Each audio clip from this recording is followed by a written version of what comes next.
What if I told you that you could design and live the life that you want on your own terms? Would you do it? Would you take a leap into the unknown? Or would you settle for a life of limits, a life of safety but lacking true meaning? Zephan Moses Blacksburg here, and I'm on a journey to help you ignite your inner passions, let go of your fears, and get more out of life. Will you join me and make this year your year of purpose? Welcome to the Year of Purpose podcast. Hey everyone, Zephan Blacksburg here, and I am joined by the amazing Ginger Kern. She is a TEDx speaker, a Fulbright alumna, and a global shaper as part of the World Economic Forum. Originally from the Midwest, she left the U.S. to work in Europe for 3 years, traveling to 25 countries around the world by the age of 25. And through her online platform of travelersmindset.us and through speaking at universities and organizations across the U.S., Ginger's work encourages a culture of openness, curiosity, and adventure. What's going on, Ginger? Hey, Zephan, how you doing? Good. Thanks for spending some time with me today. Let's just go ahead and jump right in. You talk a lot about the traveler's mindset, so how about we introduce this to everyone and tell them what it's about? Absolutely. So basically, I'm so happy to be here because the traveler's mindset is something that's super important to me because it's actually helped me in my life when I'm not traveling, which is the majority of the time for probably the majority of people. And so it's something that's really relevant from your day-to-day life. And the way I see it is like, okay, you can have your life as your routine or you can have your life as an adventure. And I choose life as an adventure. And I found that by staying in a mindset of a traveler, like those things that you would do when you're on vacation or maybe traveling abroad, living abroad, working abroad, you can do those same bold actions when you're back in your home country on a day-to-day basis. So, for example, if I have a routine and I notice that I'm doing the same thing over and over and over again, I'm going to notice it and I'm going to switch it up. So whether that's taking a new route to work or trying a new hobby or cooking something totally out of my comfort zone, like from a totally different culture that I was raised in, those are just some really simple ways to start doing that. So, when you got started in all of this, what was going on at the time? Was it right after you got out of school? Were you working? When did you decide, like, I'm getting my first plane ticket? Oh gosh. So that we'll have to rewind way back, probably to like 13 years old. Okay. That actually wasn't my first time abroad. I actually don't remember my first time abroad because I was about 18 months old. It was one of those flying babies, probably crying on the plane, in the seat next to you that you hate. But yeah, I've matured since then. I promise I'm a much better flyer now. Um, right now, the first time that I actually traveled was, let's see, about 2 weeks just to Germany and Austria, and then didn't really get too much of an in-depth experience in the culture, but I had a little bit of that inkling that I wanted more. And I was very, very fortunate that my parents actually made the sacrifice to invest in me and send me back to Germany the following year. And this was when I was about 14. So if you watch my TEDx talk on how to live a life of adventure, or rather the key to living a life of adventure, if you want to, type it in YouTube, it's actually the trip that sparked this whole like evolution of the traveler's mindset was when I was about 14. I had a month in Germany and Italy. It was the most mind-opening experience that I've had and really set the course for the years to come because I realized that I didn't know very much about the world. And I mean, as a teenager, it's great to have that realization because it keeps you humble and hopefully makes you learn some things, or at least it did for me. So what I did is I started learning languages and I really prioritized that over the coming years in school. So throughout high school, I studied German, continued that on into college, studied French and Italian as well, was really intent on creating a life in Europe. Right. So maybe you've experienced this. You've like gone on a trip to some place and you just got hooked on the culture and the lifestyle and like the vibe of the place. I'm assuming that's true for you too. Absolutely. I haven't really gone international a whole lot yet. I've only been to Israel, Mexico, Jamaica, Haiti, and a couple other places. Hmm. So a lot of my traveling has been done within the U.S., and it was actually just last year. So you were very fortunate that you got to do it when you were much younger. I Yes. wish that I kind of had that, when I was like 13 or 14, I definitely wouldn't be in the same place I am right now. I'm just starting to learn this, like last year and the year before, I just started to travel a lot more. Um, Well, that being said, it's never too late, right? Yeah, no, So, it's you never know, too late. So I kind of wanted to ask you, obviously, like a lot of people get it at totally different times in their life, right? Like you got it when you were much younger. I got it when I was like 24, 23, 24-ish.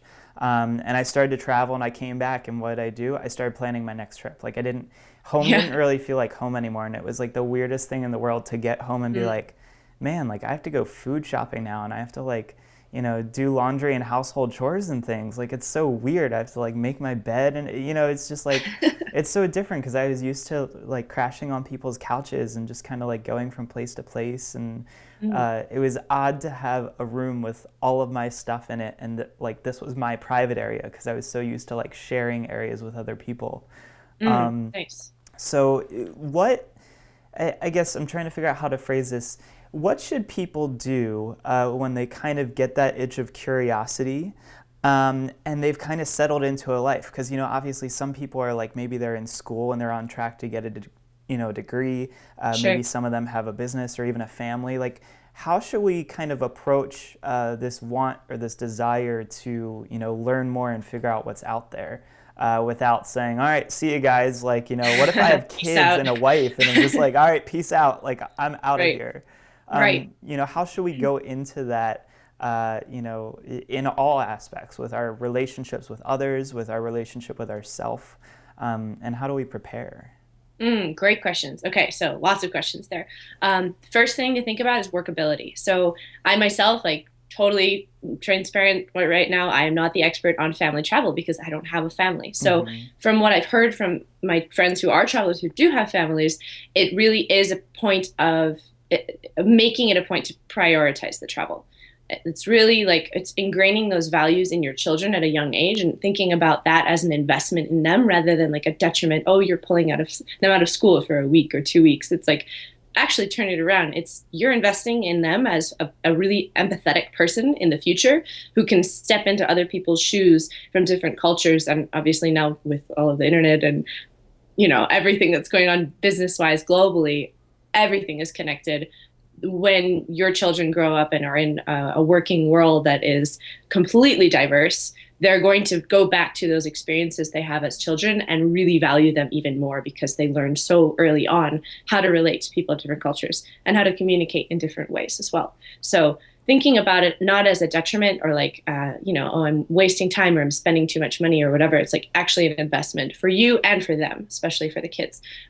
So that said, if you don't have kids and you have a bit more flexibility in terms of timing, taking time off or whatever that may be, again, it comes back to prioritizing it. So a lot of people get stuck in the someday theory, like, oh, it'll happen someday, Yep, or absolutely. like, I was in the same boat.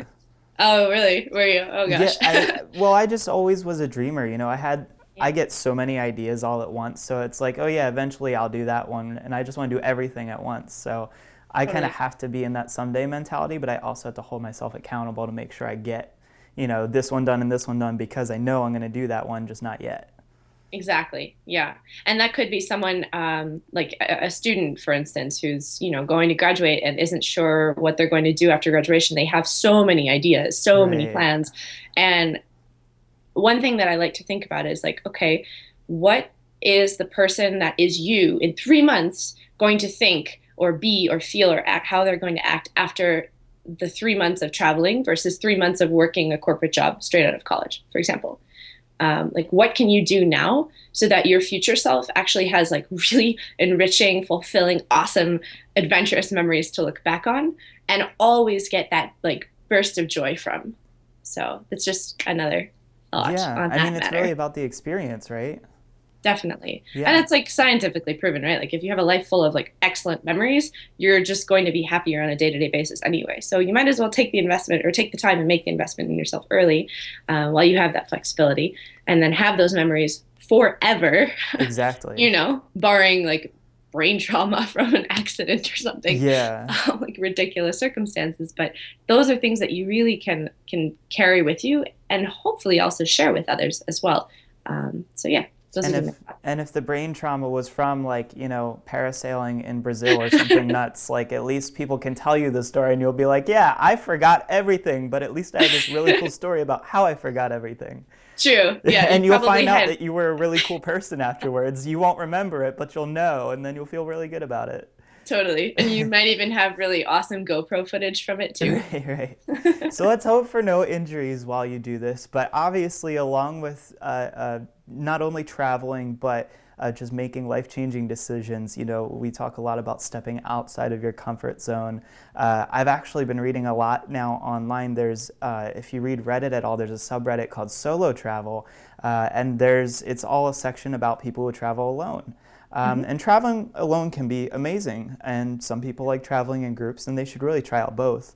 But I remember specifically one person posted he was like 18 years old. He got a plane ticket to Thailand, and he posted about it was his first night there, and he was like so afraid to go out and so alone and didn't know what to do and just kind of like shut himself off. And everybody on the Totally. blog was like, oh no, you got to get out there and do this and try that. It'll go away after like a day. Just sleep it off. And sure enough, he posted back later saying, oh my God, this place is amazing. Totally. So how do Totally. we approach the different like discomforts and things that arise? Like I know one for me has always been money. Like I'm always worried before I go into something, how much is this going to cost? Mhm. So maybe some tips to change that mindset from how much is this going to cost to what experiences am I going to get out of this?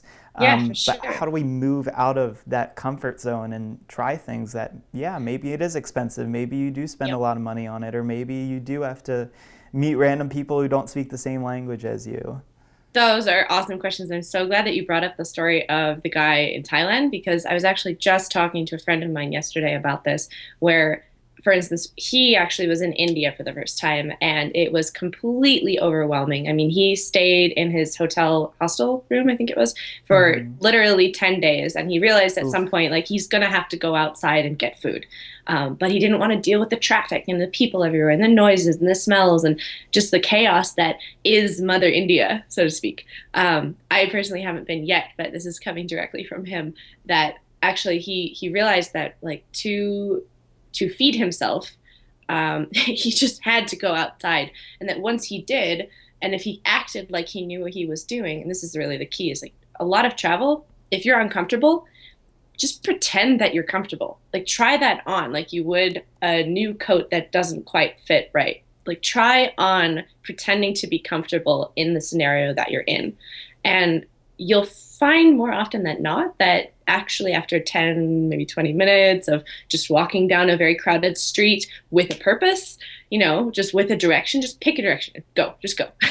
That actually gives you self-confidence and just this energy to continue. And then you start opening up to the experience that is happening around you. So all of the noises, all of the chaos, all of the smells, all of the sounds, all of the differences that are sensory overload for you in that first moment, they actually become this epic discovery, this exploration of newness and aliveness, and it's just a totally different way of living. So yeah. Yeah, and I think that something that I always go back to all the time was I don't know if you knew this, but I actually used to bowl 10-pin bowling I when did I not know was in this. like middle school and high school. We used to travel all over to competitions, and one thing my coach always said was like go back to basics because I would get so worked up, so angry, and so upset uh, about whatever current situation I was in. And it was just like go back to basics, and that always made everything better. So whether like you're concerned about being lost or not really going somewhere, well, what do you do when you're lost? You like look for a map or figure out where directions are. Okay, how do we do that?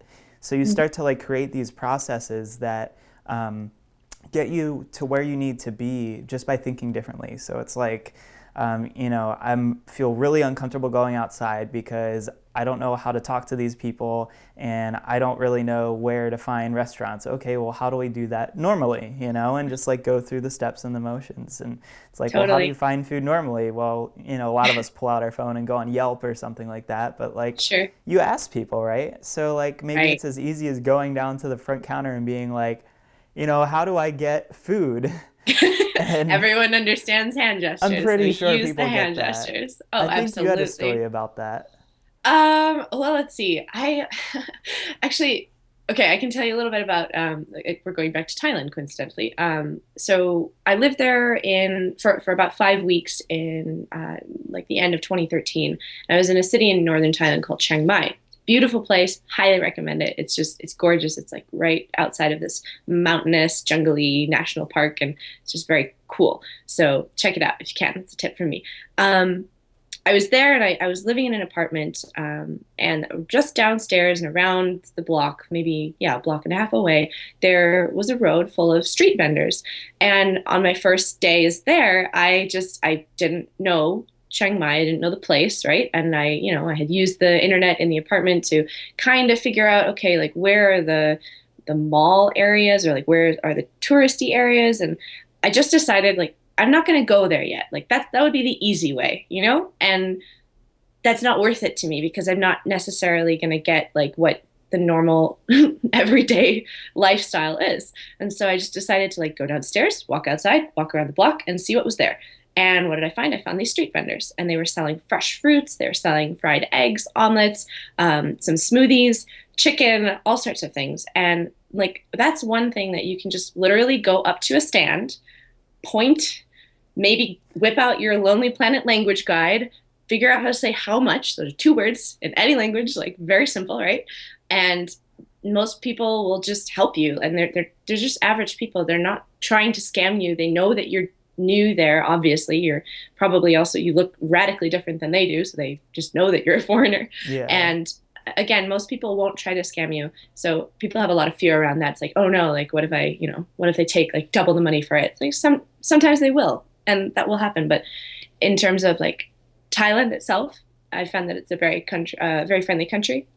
And I had bought just, a whole bag of pineapple, a whole bag of mangoes, some rambutan, which is like this really cool spiky fruit that I had rarely tried before. I was just like, finally, I Nice. get fresh rambutan. This is great.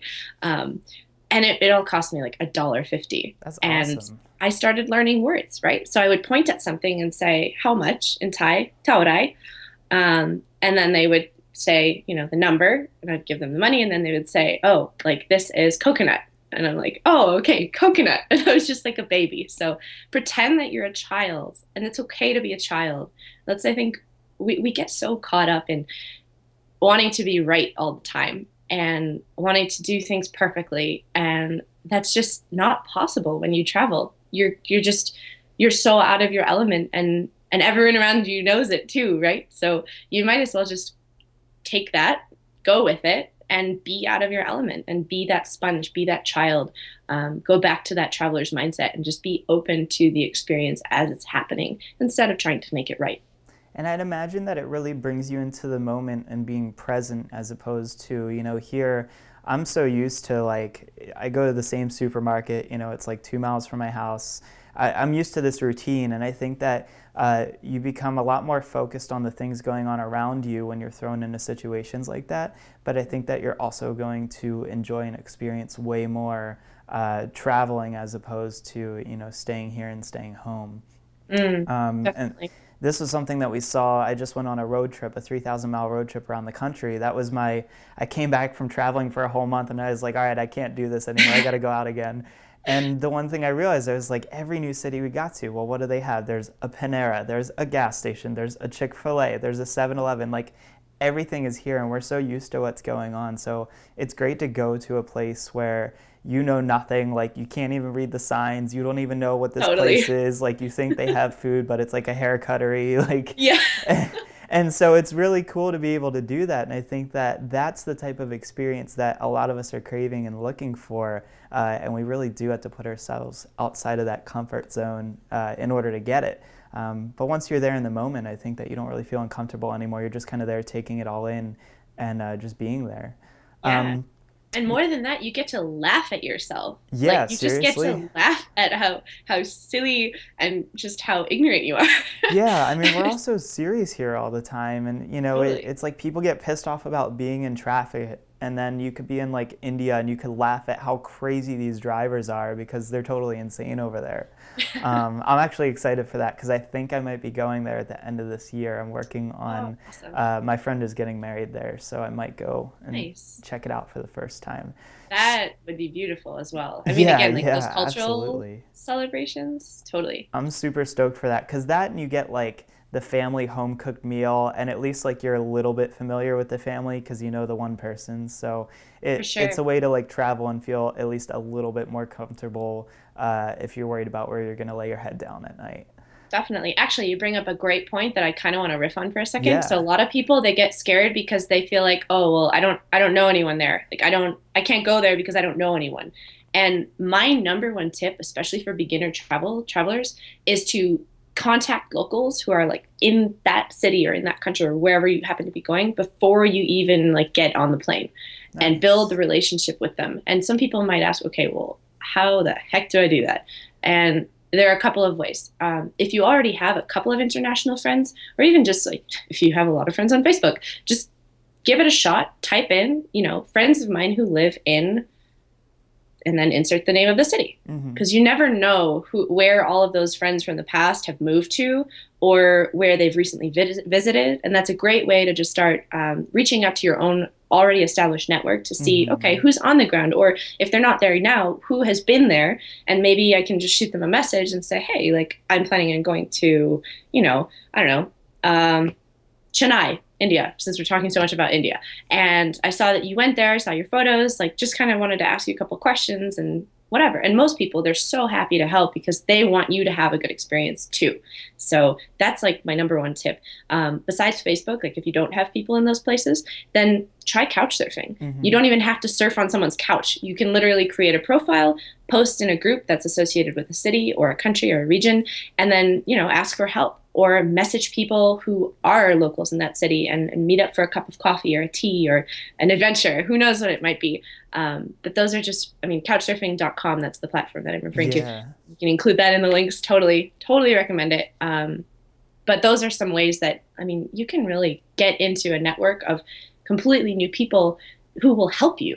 And that's the best part about it. It's like they're so willing to make your experience that much better. So just give it a try. Yeah, so definitely preparing yourself for going into this. Question for you: do you set deadlines when you travel to places? Like, do you say like I'm gonna go to Thailand from this point to this point, or do you kind of just go and see where it flows?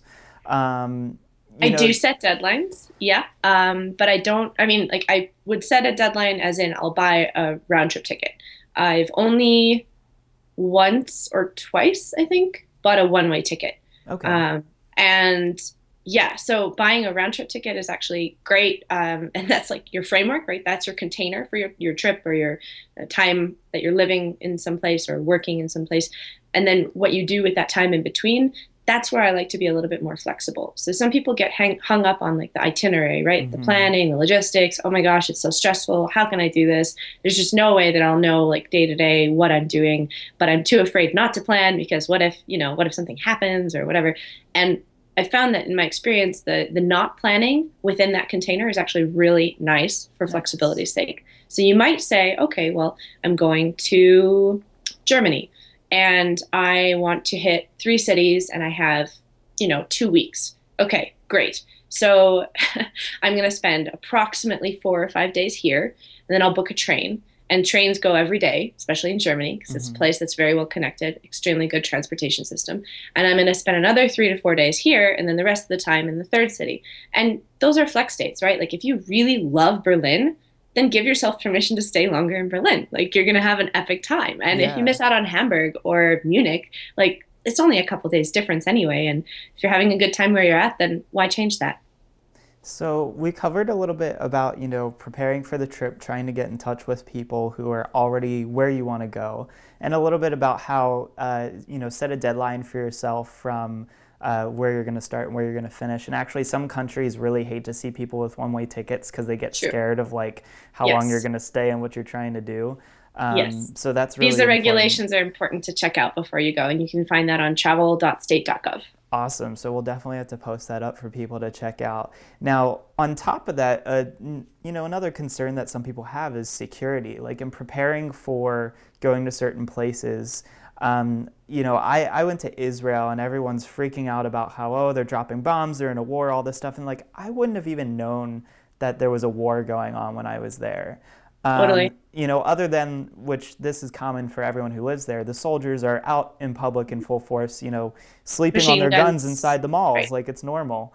But how can we prepare ourselves security wise, or maybe even in our mindset, to make sure that we're not necessarily making mistakes, but just making sure that we're being at least a little bit cautious? Like, should we be bringing copies of our passport? Should we be stowing money in different places? What do you think that we should do?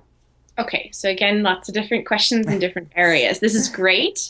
And also, I wanted to just put this out there. I'm making an e-course to address all of this and more. It's going to be for first-time travelers. Really want to reduce the hassle, totally like get rid of the frustrations and fears that come along with, your first big international trip. So hit me up later on for that. We'll talk about contact Sweet. info.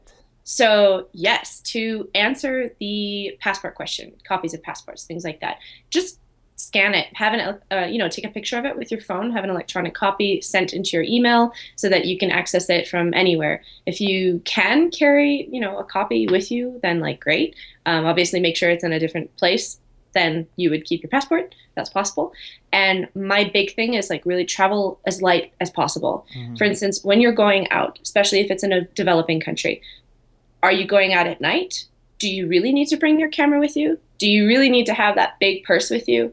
And when you're doing anything outside of your hostel, hotel, guest house, whatever it might be, your friend's house, and you're alone and you look like a foreigner, okay, there you have two choices there. Security wise, yes, you can definitely be cautious, but the number one thing that is going to like help you in terms of just what's the word, warding off predators, I guess is like what comes to mind, but it's not really it. Sorry, my brain's not really Just working. prevention in general. Prevention is the way you carry yourself. So are you a victim or a victor?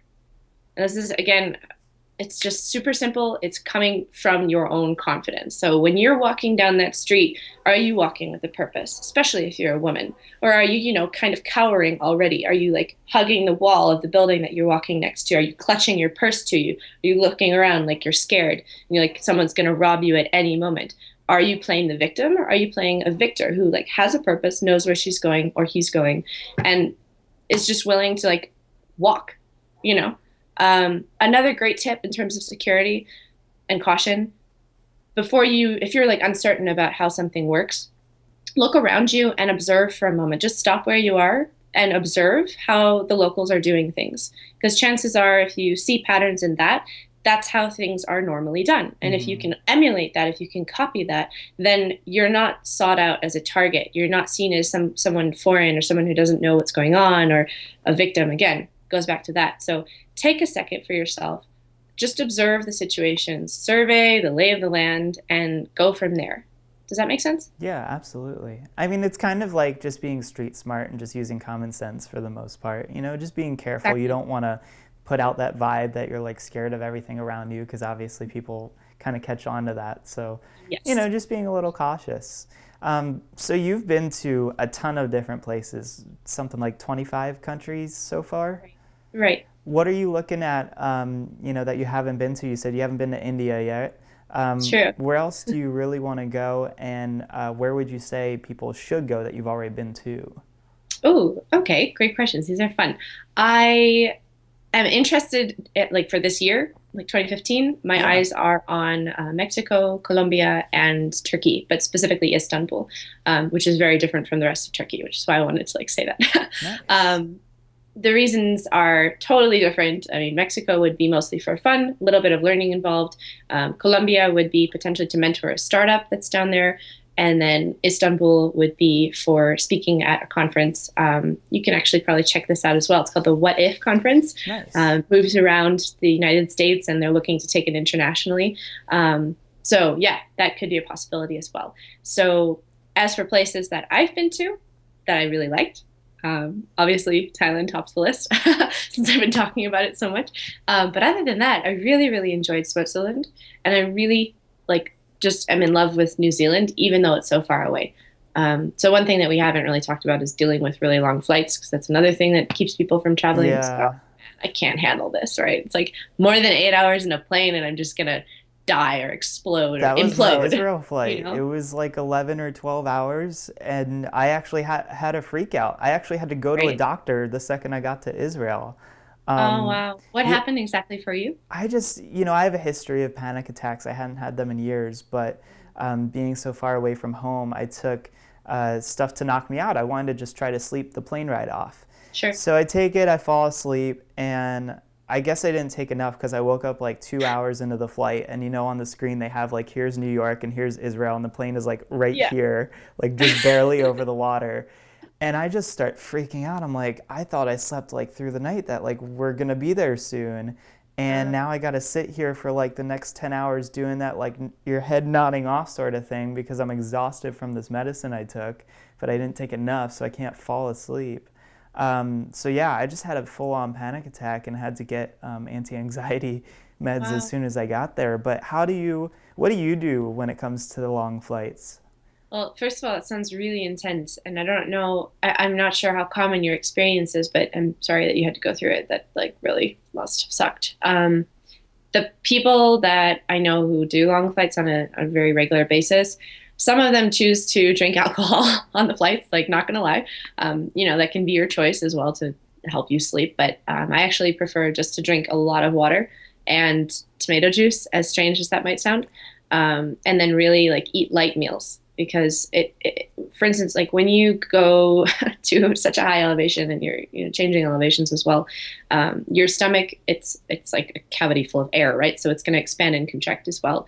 And if you have a ton of food in there, especially if it's really bad plain food, that just makes your whole experience like worse, because your body's already under stress. It's already trying to recalibrate, and then you're putting stuff in it that's like not good for it anyway. So I try to lay off the plain food, have my own snacks with me, just drink a ton of water. I actually bring earplugs and an eye mask, super Nice. sexy. Um, Hey, they and take up very little space in your bag, so it's probably, worth it to toss them in there.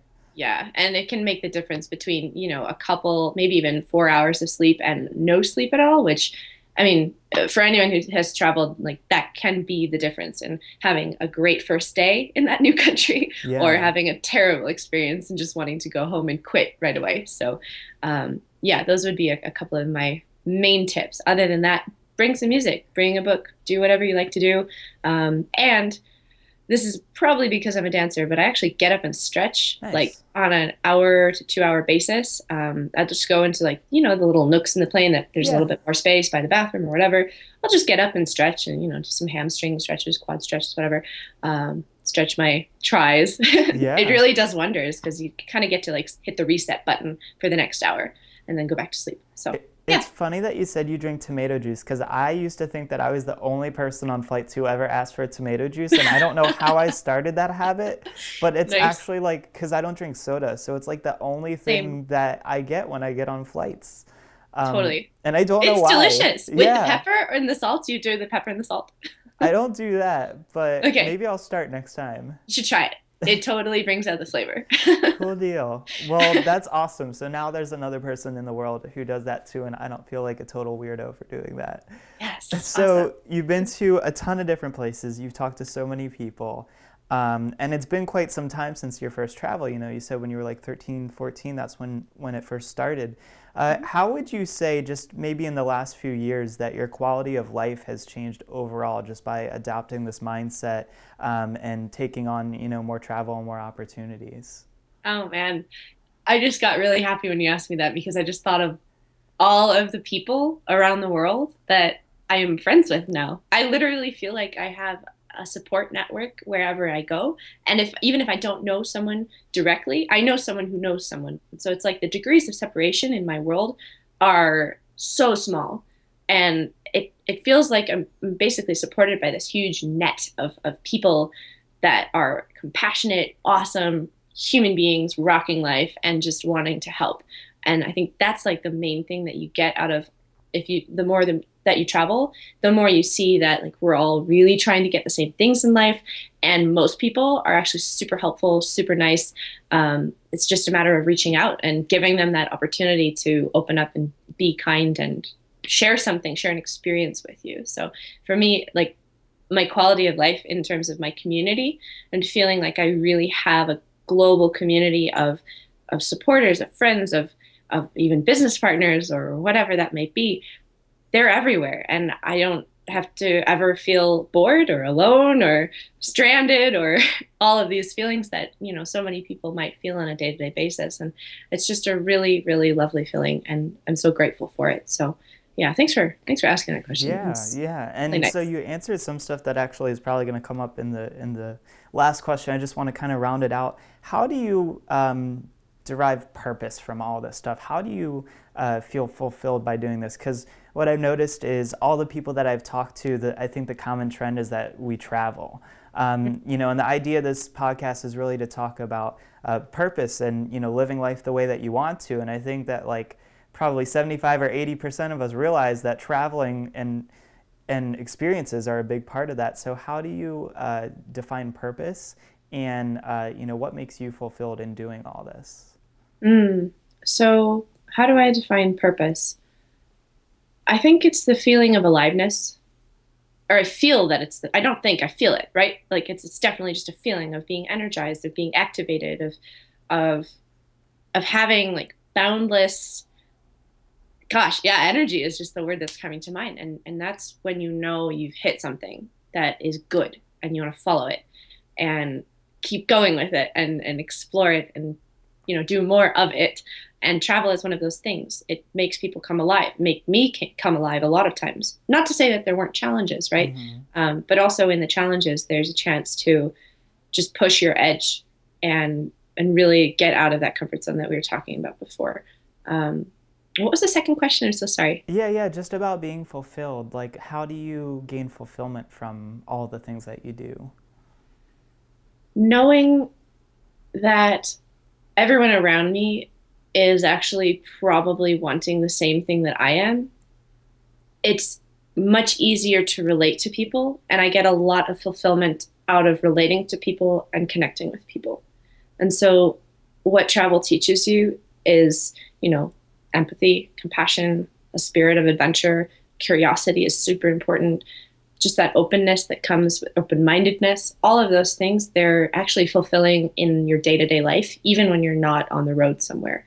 And for me, it's just been such a pleasure, such a joy to experience that time and time again. Like even just where I am right now, Boulder, Colorado, where I've lived for the past year with just a few trips here and there, not even internationally, just to be able to have that mindset of, you know, normal is just a construct and anything can happen and I can make up anything that I want because that's just what people do all around the world. Right. Like, why are things the way they are? Well, someone thought of it and decided to make it up. So that's something that's like really been an eye opener for me, and I'm sure for anyone who decides to step onto a plane and into another country, it will also be for you.